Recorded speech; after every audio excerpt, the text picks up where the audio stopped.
이 시간 본문의 생명의 말씀은 요한계시록 11장 1절로 13절 말씀이 되겠습니다. 한 절씩 교독하고 13절은 다 같이 읽겠습니다. 제가 먼저 하겠습니다. 또 내게 지팡이 같은 갈대를 주며 말하기를 일어나서 하나님의 성전과 제단과 그 안에서 경배하는 자들을 측량하되 성전 바깥 마당은 측량하지 말고 그냥 두라. 이것은 이방인에게 주었은즉 그들이 거룩한 성을 42달 동안 짓밟으리라. 내가 나의 두 증인에게 권세를 주리니 그들이 굵은 베옷을 입고 1260일을 애언하리라.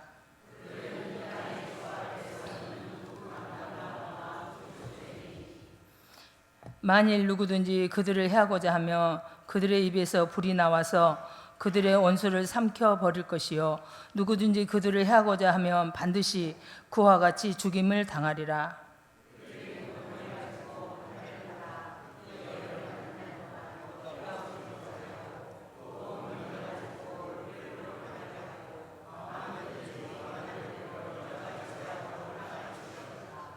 그들이 그 증언을 마칠 때에 무적행으로부터 올라오는 짐승이 그들과 더불어 전쟁을 일으켜 그들을 이기고 그들을 죽일 터인즉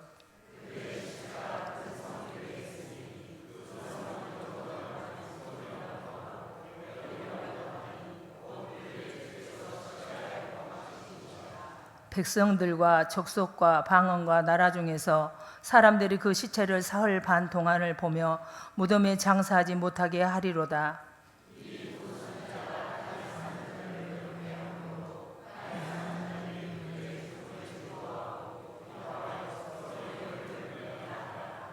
삼 일 반 후에 하나님께로부터 생기가 그들 속에 들어가매 그들이 발로 일어서니 구경하는 자들이 크게 두려워하더라.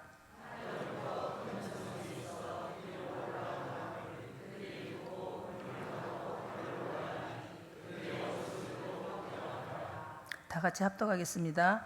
그때 그 지진이 나서 성 10분의 1이 무너지고 지진에 죽은 사람이 7천이라. 그 남은 자들이 두려워하여 영광을 하늘께 하나님께 돌리더라. 아멘. 이 시간에는 오늘을 사는 힘, 소망이라는 제목으로 하나님의 말씀을 나누도록 하겠습니다. 몇 년 전에 유행했던 한 드라마가 있습니다. 드라마 얘기는 사실은 설교 시간에서는 하진 않는데 이 말씀과 관련해서 실제 경험했던 바라서 잠깐 이야기하도록 하겠습니다. 몇 년 전에 유행했던 한 8년 된 것 같습니다. 유행했던 드라마가 있는데 태양의 후예입니다. 보신 분들은 웃으시네요. 웃으신 분들 보신 분들이십니다. 저는 드라마를 지금 잘 보진 않지만 이 드라마가 방영한 시간대에는요 어떤 말이 우스개로 돌았냐면 길거리에 사람이 돌아다니지 않는다 라는 말까지 돌 정도로 굉장히 흥행에 성공한 드라마였습니다. 저는 드라마를 그 당시에 보지 않았음에도 불구하고 주변에서 너무 재밌다고 해가지고 권면을 받아가지고 한번 잠깐 봤는데 한 번 봤는데 푹 빠져버리게 됐습니다. 그래서 그 드라마에는 해외에 파병된 군인 유시진 대위 역할로 송중기가 나오고 그의 극 중에서 연인이자 같이 해외에 파병된 의사 역할로 송혜교가 등장하는데 얼마나 제가 연예인들을 좋아하는 편은 아닌데 지금도 뭐 걸그룹 이름도 모릅니다. 근데 제가 봐도 얼마나 잘생겼고 연기들을 잘하던지 정말 저도 모르게 스토리에 푹 빠졌습니다. 자, 그런데 한동안 아주 흥미진진하게 보던 그 드라마가 이제 종영 마지막 회를 앞두고 있었어요.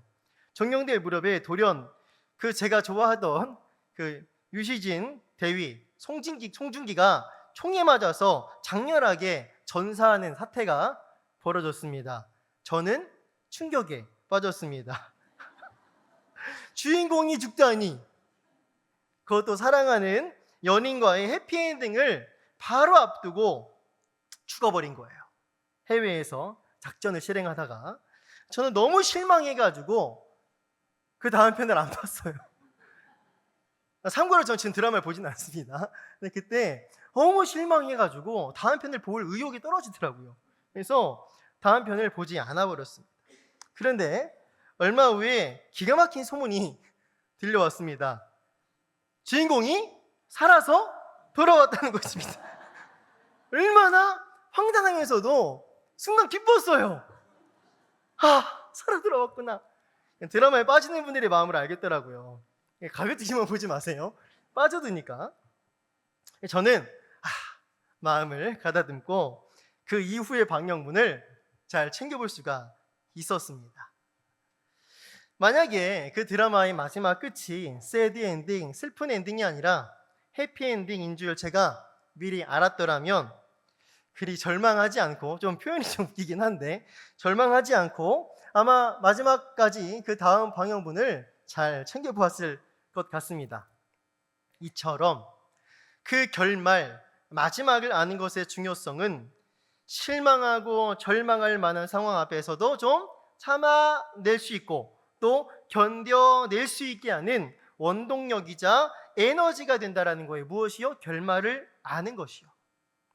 우리 신앙 여정에 있어서도 마찬가지입니다. 때때로 우리가 신앙생활하면서 겪는 숱한 어려움과 고난 앞에서 비록 힘들고 지칠지언정 결코 완전히 포기해버리거나 절망해버리지 않을 수 있는 이유는, 힘은 그 최종 결말, 이 신앙 여정의 마지막을 미리 알고 있는 힘 때문입니다. 우리는 그 힘의 이름을 좀 거룩하게 어떻게 말하죠? 소망이라고 부릅니다. 자, 그렇다면 우리가 가져야 할 이 소망을 온전히 붙들기 위하여서 오늘 본문 말씀을 잠시 살펴보도록 하겠습니다. 먼저 3절과 4절 말씀을 우리 같이 읽도록 하겠습니다. 3절과 4절 말씀입니다. 시작.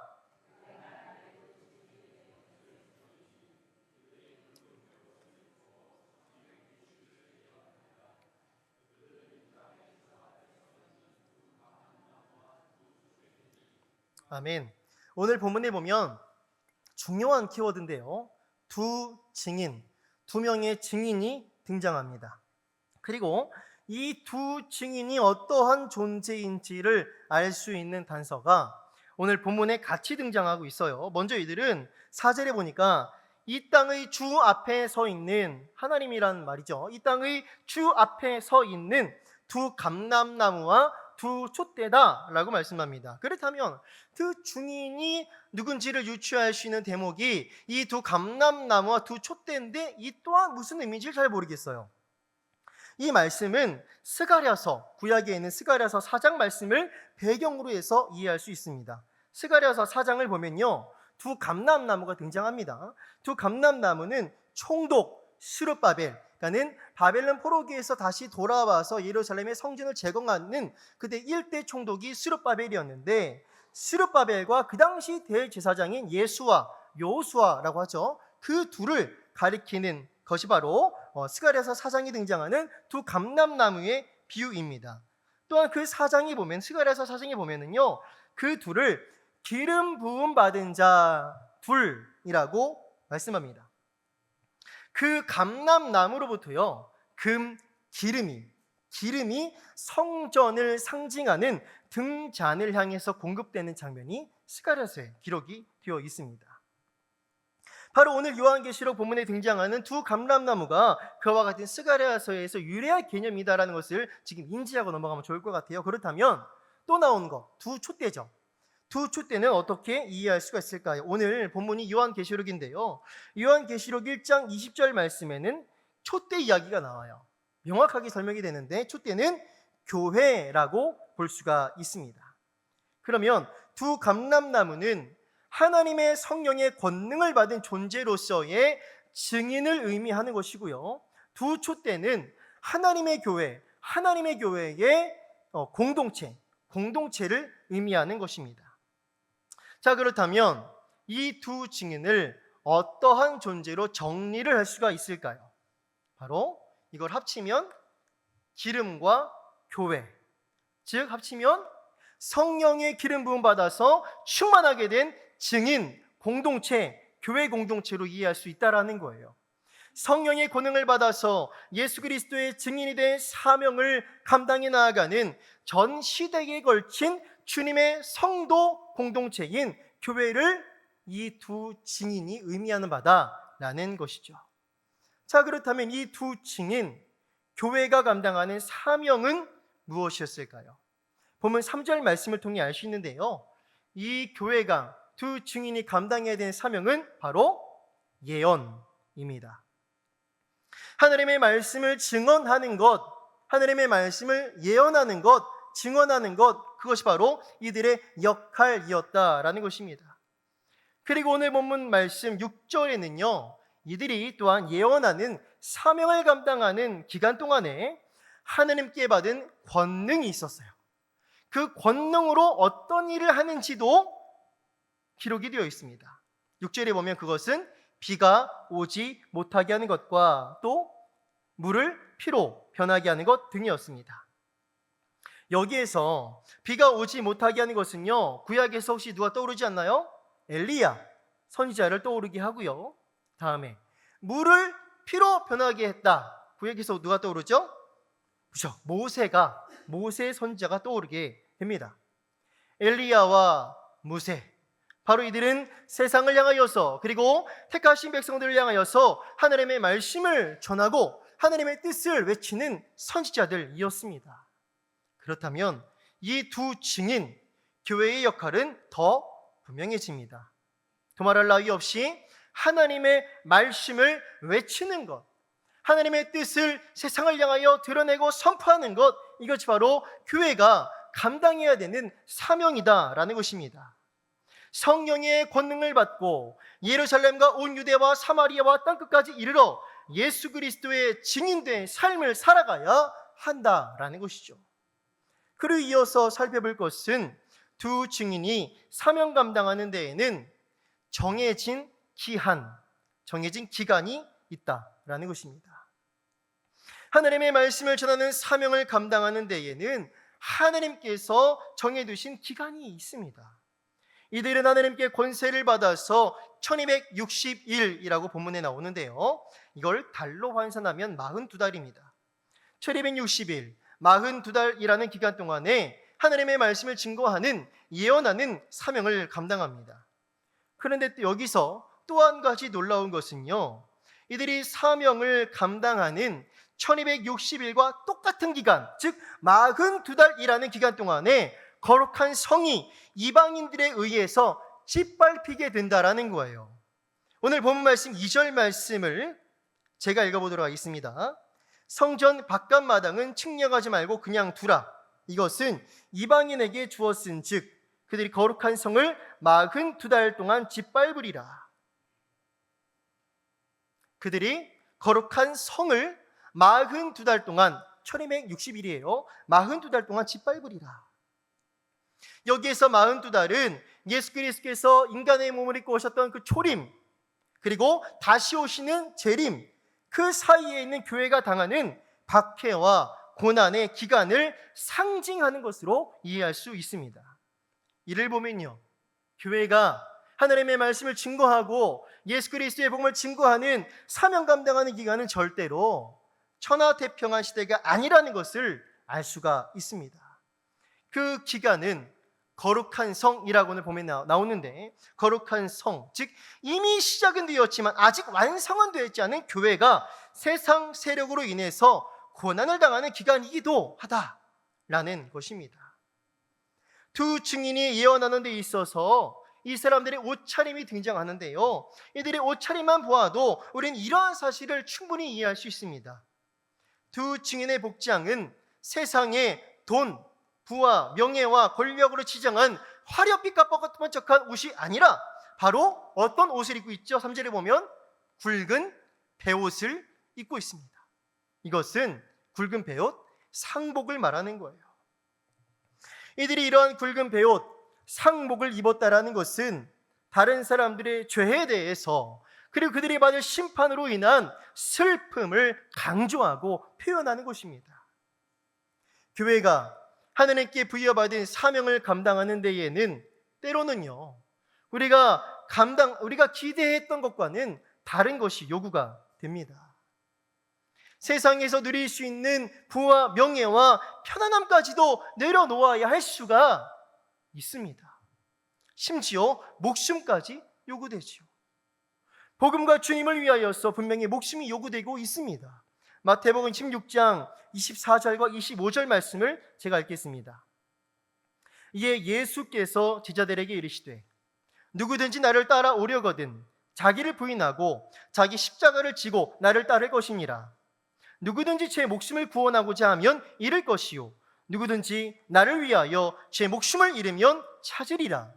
아멘. 주님의 말씀이에요. 누구든지 주님을 위하여서 제 목숨을 잃으면 찾게 된다라는 것입니다. 주님 주신 사명을 감당하는 길은요 결코 대로가 아니에요. 세상에서 말하는, 세상에서 이해하는 만사형통도 아닙니다. 이 길은 분명히 좁은 길이고 굵은 베옷을 입는 길이며 목숨까지도 내놓아야 하는 길입니다. 모세는 애굽의 화려한 궁전을 나와서 하나님의 인도하심을 따라 광야로 들어가게 됐어요.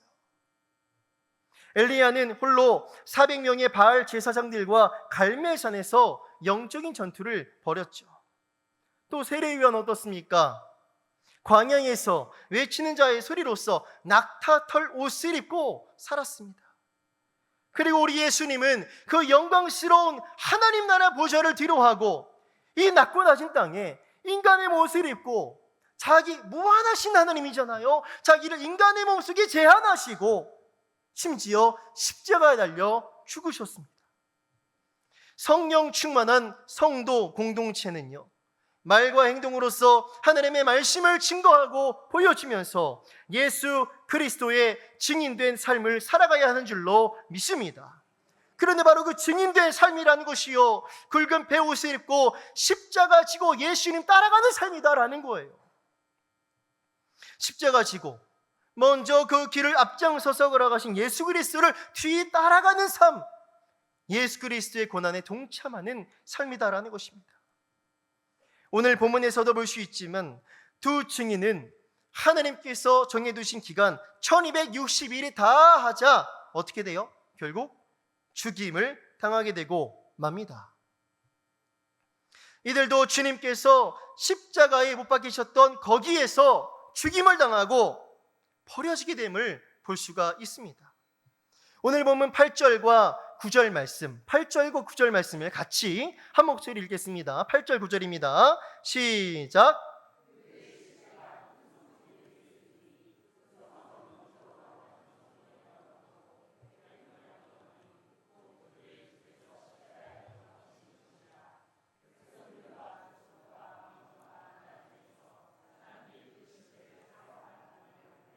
무덤에 장사하지 못하게 하리로다. 아멘. 두 증인은 이렇게 며칠 동안요 3일 반이라는 기간 동안에 길거리에 버려져 있게 됩니다. 이 기간 동안 하나님께 속하지 않은 세상은 기뻐하고 즐거워합니다. 교회 공동체가, 예수님을 따라 살아가는 교회 공동체가 거룩한 삶의 모습으로 세상을 괴롭히는, 불편하게 하는 존재였기 때문에 세상은 교회가 망하는 것을 기뻐하고 축제를 벌입니다. 예수 그리스도의 복음을 환대하던 시대와 세대는 없었습니다. 세상의 더러운 허영과 죄악을 꼬집고 비판하는, 그래서 진실한 회개를 촉구하는 그 복음보다도 죄인을 불편하게 하는 소식은 없기 때문입니다. 그래서 세상은 하나님의 말씀을 선포하는 사명 감당하다가 죽임당한 이 두 증인의 시체를 무덤에 장사도 못하게 합니다. 이 데모만 본다면 교회는 완전히 패배해서 무너진 것만 같아 보이죠. 사명 감당하다 죽임당한 증인의 시체가 비참하게 길거리에 버려져 있는데도 불구하고, 장사되지도 못하는데도 불구하고 아무런 일이 일어나지 않는 거예요. 예수님이 십자가에 못 박혀 죽으셨을 때에도 그러했죠. 예수님이 십자가에 못 박히신 다음 날 아침 토요일이죠. 해자들의 눈에 비친 세상은 어떠한 모습이었을까요? 그들이 모든 것을 다 버리고 따라가던 예수님, 그 주님은 더 이상 없어요. 죽으셨습니다. 그 시체가 죽음을 상징하는 무덤에 장사되어 있어요. 도리어 예수님을 십자가에 못 박도록 선동했던 권력자들은 어떻게 해요? 자기들이 승리한 것 마냥 아마 의기양양하게 돌아다녔을 것으로 우리가 추측할 수 있습니다.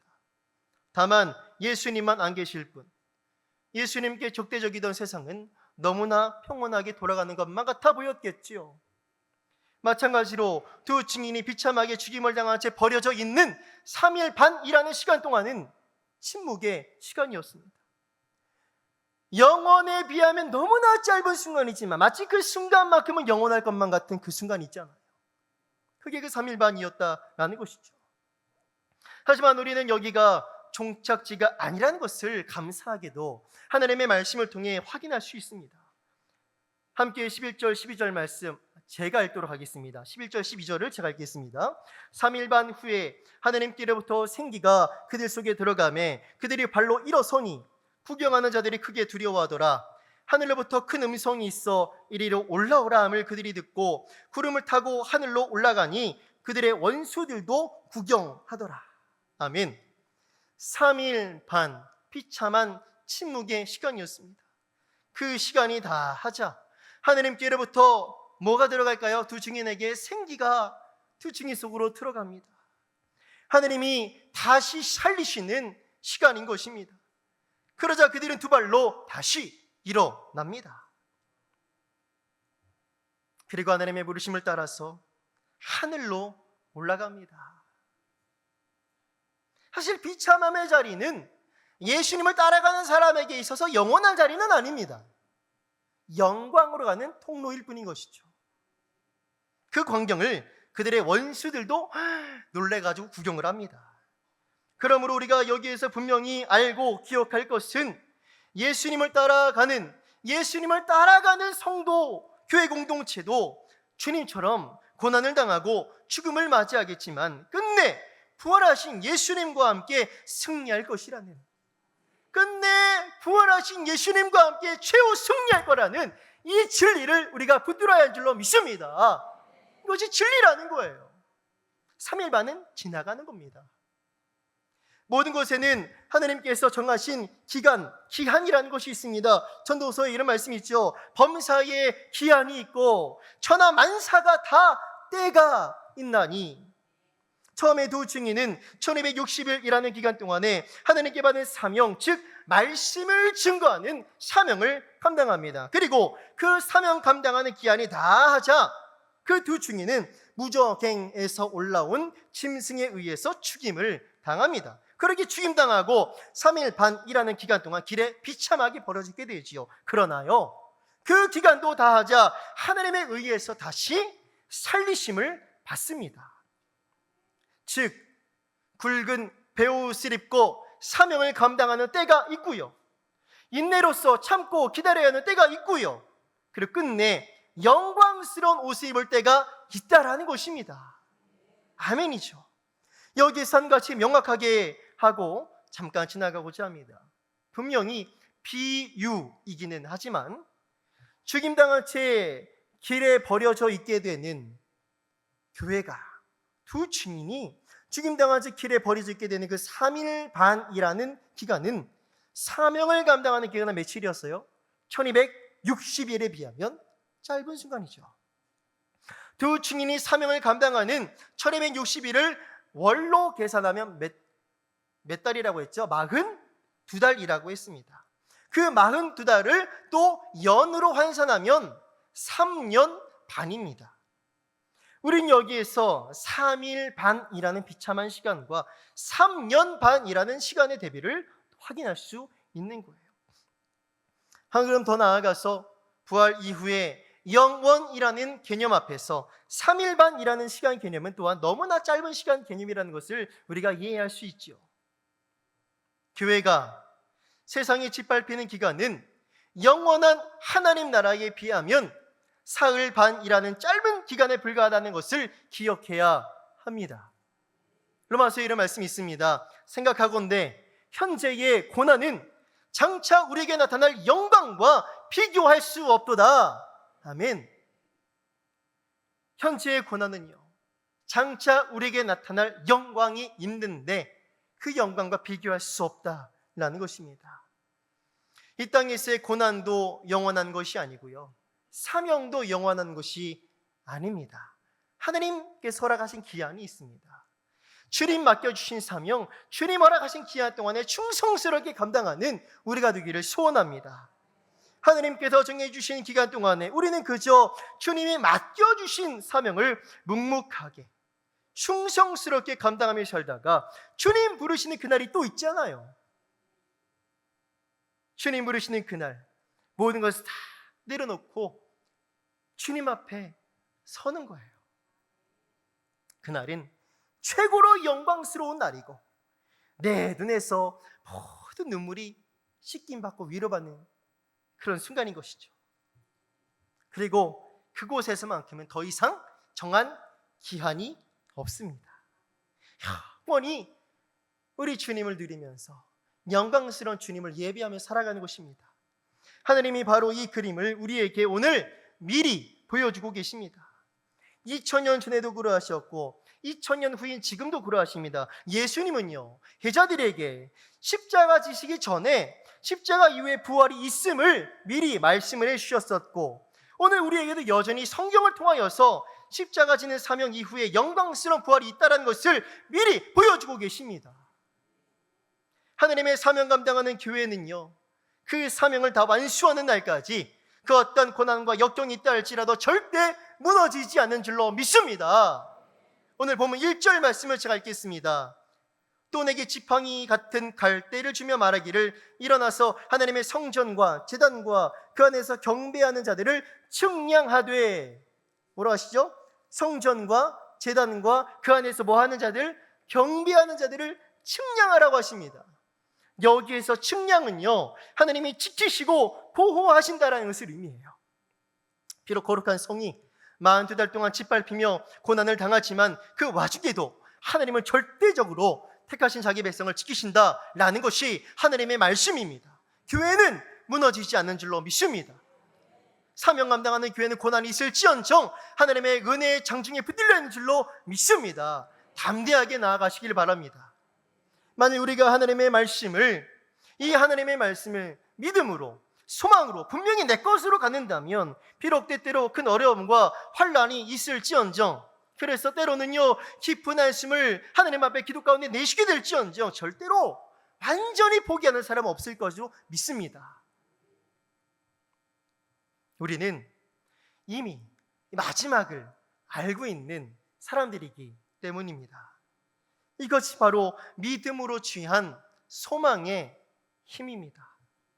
그러므로 우리는 다만 우리 주님 부르시는 그날까지 맡겨주신 사명, 오늘도 내일도 충성스럽게 감당하며 나아가시기를 소원합니다. 우리 전도위원회 성도님들 오늘 헌신 예배를 하나님께 예배드리고 있습니다.